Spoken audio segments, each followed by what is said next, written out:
Hey guys,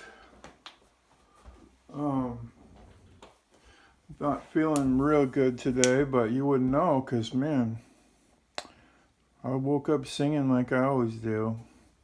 But it was grocery day yesterday, and when it's grocery day, sometimes I eat too much of the wrong things.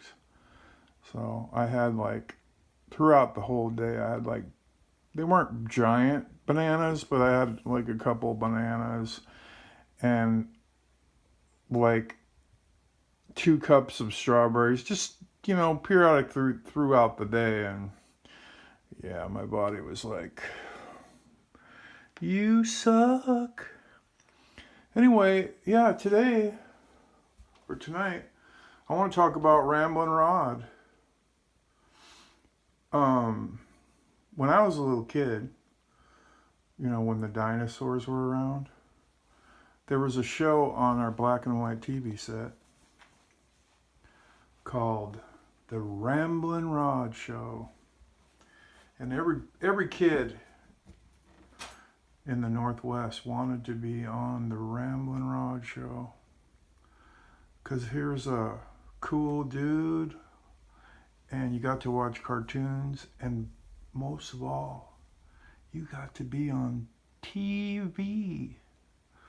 Anyway, so my dad didn't like people, so I never got to go on that or go to Disneyland or anything, but my cousin got to go on Ramblin' Rod, and I think you have to sign up, and then they call you or get a hold of you in 6 months to a year, and then you get to go on the show, and you're on the show for like a half an hour.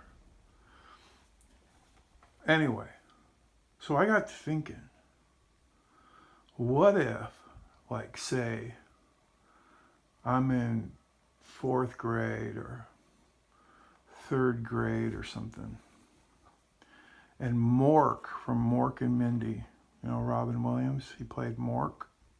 Well, he was a dude from outer space, so he could go ahead in time and see what the future is. So Mork was a guest in our classroom, and he said, "Nanu, Nanu." And we went, "Yay, it's Mork." And then Mork said, "Guess what? I know all you kids want to be on TV, but guess what the future holds?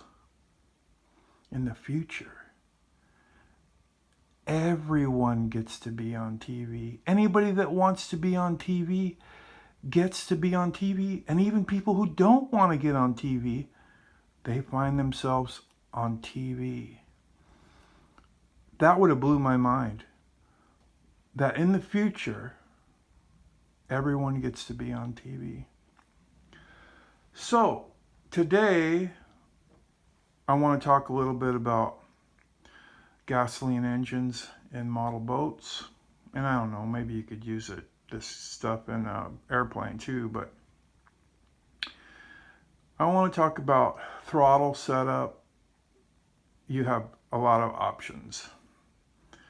And the one I like the best is the push-pull.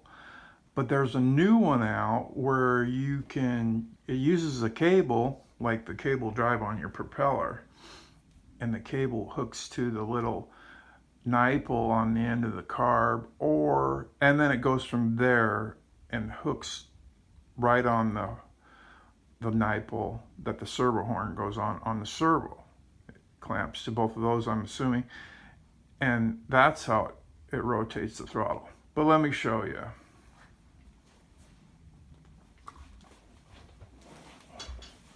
Hopefully you can see.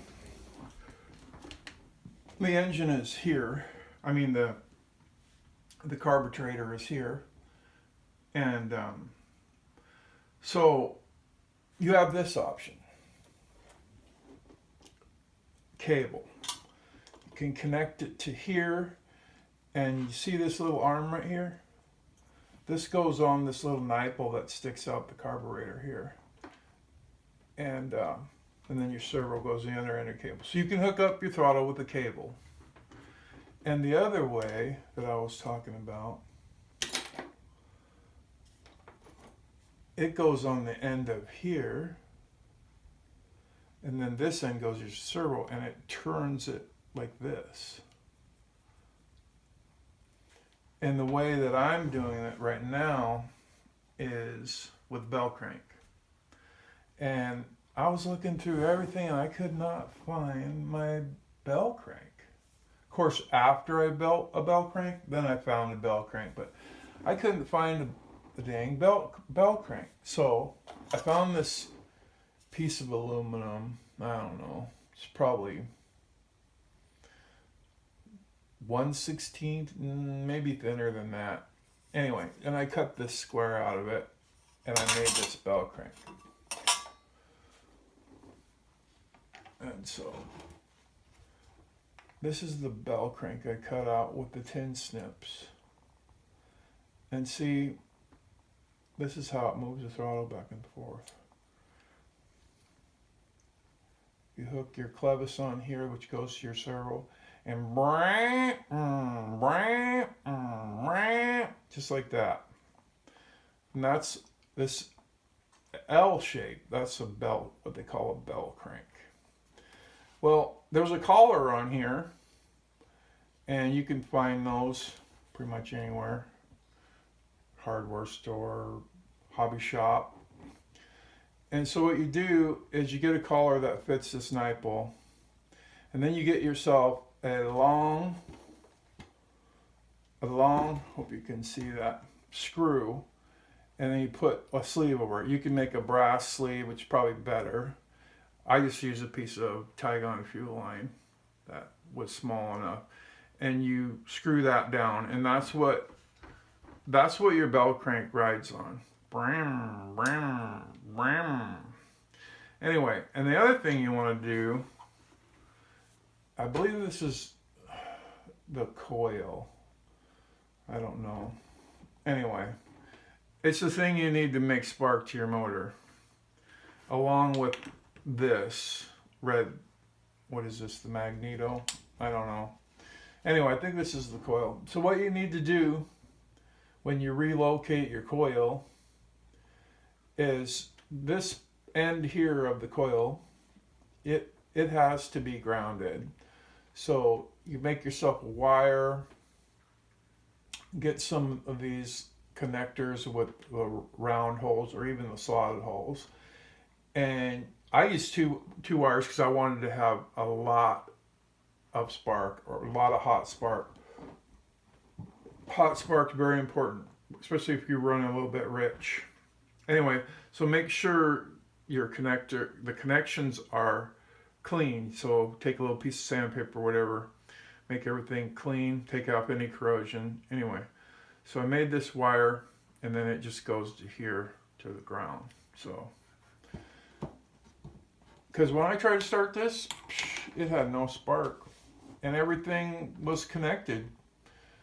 And I noticed when I took it all apart, there was some corrosion under here. So it doesn't take much to take your spark away. So anyway, hope that helps, guys. And stay cool. Talk to you later. Bye-bye.